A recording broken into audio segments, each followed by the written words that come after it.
Je ne sais pas quand elle a cessé de croire en l'amour.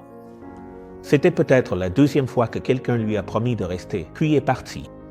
Ou peut-être que c'était avant, quand elle a découvert que dans son époque et dans son monde, si tu étais une femme et que tu échouais, on t'enterrait avec des étiquettes que tu n'avais pas choisies. Son nom n'a pas d'importance, parce que beaucoup portent son histoire, même s'ils ne sont jamais allés à un puits. Ce qui compte, c'est qu'un jour comme les autres, alors qu'elle essayait d'éviter les regards pleins de jugement et les commentaires, quelqu'un l'a attendue. Pas pour la condamner, mais pour la regarder comme personne ne l'avait jamais fait. Et ça a tout changé. Pas son passé, pas ses cicatrices, mais bien la soif qu'elle avait depuis si longtemps. Peut-être que toi aussi, tu sais ce que c'est de te cacher en plein jour. Pas physiquement, mais bien émotionnellement.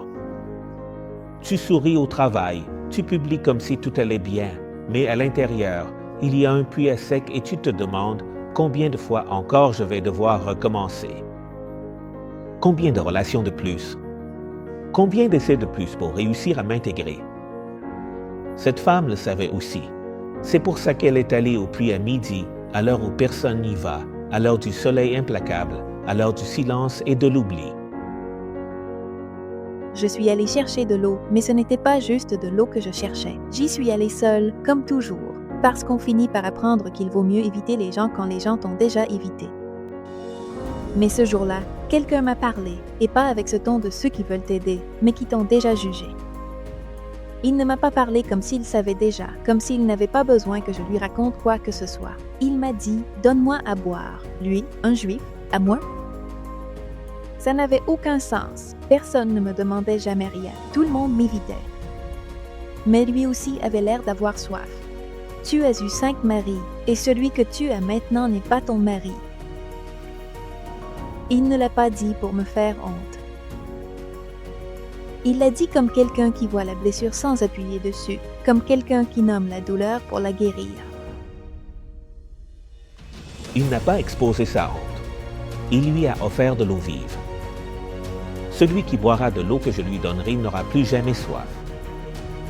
Et si ça aussi c'était pour toi? Et si cette soif que tu essaies de combler avec le sexe, l'argent, les réussites ou la spiritualité instantanée ne pouvait être apaisée que par quelqu'un qui ne te demande rien pour t'accueillir, mais t'offre tout? Je croyais tout savoir, jusqu'à ce que je rencontre quelqu'un qui me connaissait et ne me condamnait pas.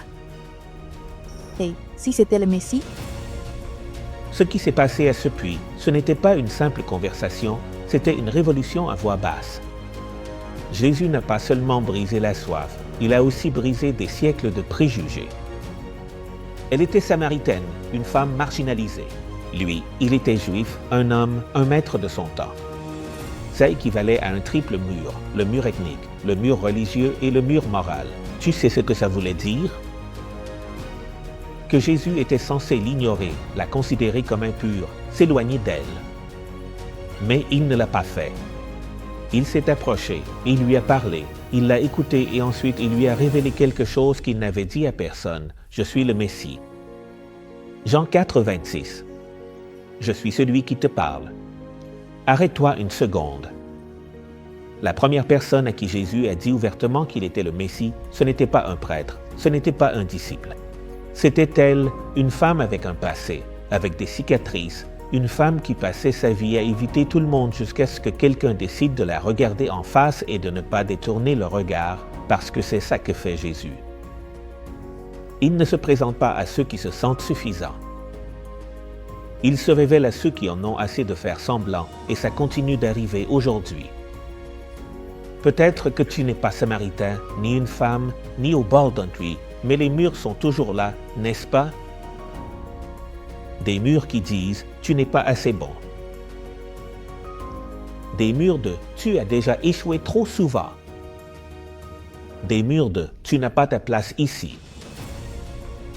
Et Jésus est toujours assis au bord de ces murs, patientant calmement, attendant, non pas pour juger, mais pour offrir la seule chose que personne d'autre ne peut donner, de l'eau vive, une identité nouvelle, la rédemption, une relation profonde.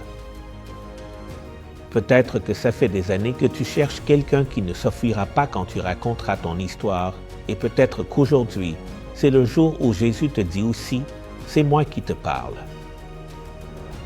Pas le Jésus des étiquettes, pas le Jésus des impositions religieuses. Le Jésus qui te connaît et qui ne part pas.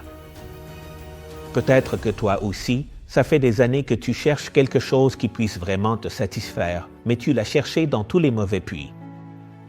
Relation après relation, projet après projet, approbation après approbation. Et malgré tout, la soif demeure. Mais, et si le problème ce n'était pas la soif, mais la source? Jésus ne te demande pas d'être parfait. Il ne te demande pas d'expliquer ton histoire pour t'approcher de lui. Il veut juste s'asseoir avec toi pour parler, pour t'offrir la vie. On ne connaît pas son nom, mais elle a été la première évangéliste en Samarie. Elle n'a pas prêché, elle n'a pas argumenté. Elle a simplement dit, « Venez voir un homme qui m'a dit tout ce que j'ai fait. » Serait-ce lui le Christ? Son témoignage n'était pas une théologie, c'était une histoire brisée et rachetée. Et ça, c'est suffisant. À la femme au puits, il n'a pas changé son passé, il a changé sa direction et ce jour-là, elle a laissé sa cruche. Parce que, pour la première fois, elle n'avait plus besoin de la porter. Qu'est-ce que tu dois laisser aujourd'hui pour courir vers ce qui comble vraiment? Quelle histoire portes-tu encore qui t'empêche d'entendre la voix de celui qui ne te juge pas? Peut-être que cette histoire ne parlait pas seulement d'elle. Peut-être qu'elle parlait aussi de toi et de moi. Si tu as senti que ceci est pour toi, ne pars pas sans nous écrire.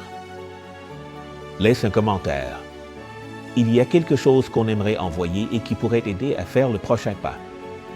Et ne manque pas le prochain épisode, parce qu'il y a d'autres visages qui ont croisé Jésus et qui n'ont plus jamais été les mêmes.